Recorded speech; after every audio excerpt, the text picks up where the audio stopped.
Hello, từng ở kênh là ngày ở lại nắng nhung xung phơi video tại thôn nông sổm cái này nè. Anh đi sổm với không bảo với màu chân nè, màu chia bảo với sắp ad bàn chân ở bóng phone anh đi nhung hai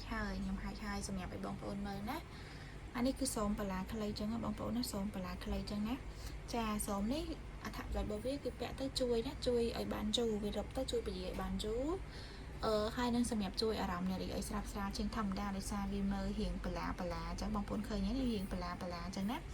Sớmនេះមុននឹងប្រើយកល្អបងប្អូនលាងវាមួយទឹកសិនផ្សាមវាមួយទឹកសិនណាដើម្បីឲ្យវាយឺតស្រួលក្នុងការប្រើណាសូមនេះខ្ញុំបានលាងឲ្យសាវសូមថ្មីchứខ្ញុំអត់លាងទឹកទេខ្ញុំហាយខ្ញុំយកទៅថតវីដេអូតែម្ដងណាបើយើងផ្សាមវាមួយទឹកវាយឺតជាងហ្នឹងណាយឺតជាងហ្នឹងទៀតចាអានេះខ្ញុំសូមតិចបងប្អូនមើលចាវាយឺតបែបហ្នឹងណាចាយឺតអញ្ចឹងបែបនេះណាចាយឺតបែបនេះ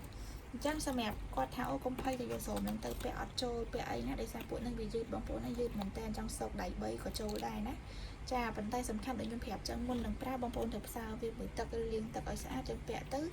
វាអត់ងាយខូចបើយើងប្រើវាទាំងឆៃចឹងអាចថាវាងាយនឹងលហើយណាចាសម្រាប់សូមហ្នឹងរបៀបប្រើរបស់វាគឺបងប្អូនប្រើដូចសូមទូទៅចឹងណា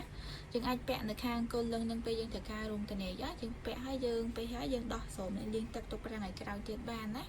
ចាយល់ល្អពេលយើងពាក់យើងផ្សារវាមួយព្រេងទៅស្រួលពាក់ណាចាអញ្ចឹងមួយស្រោមនឹងតម្លៃវា$8បងប្អូនណាសម្រាប់អ្នកគាត់ចង់បានសូមខ្លីអត់ចង់បានវែងណា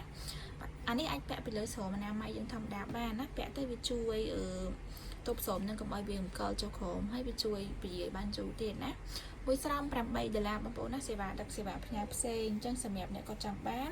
ក៏ដាក់ inbox ចូលក្នុង page ណា inbox ចូលក្នុង page ហើយសម្រាប់អ្នកដែលគាត់មើលនៅក្នុង YouTube ណាក៏អាចជួយ Subscribe Channel របស់ខ្ញុំផងណាហើយក៏ចង់បានក៏អាច call ណាលេខទូរស័ព្ទដែលខ្ញុំដាក់នៅលើហ្នឹងបងប្អូនណាមកស្រោម8រៀលឯណាអរគុណសម្រាប់ទាំងអស់គ្នាដែលតាមដានវីដេអូហ្នឹងណាសង្ឃឹមថាអ្នកទាំងអស់គ្នានឹងចូលចិត្តថ្ងៃក្រោយជួយទិញខ្ញុំទៀត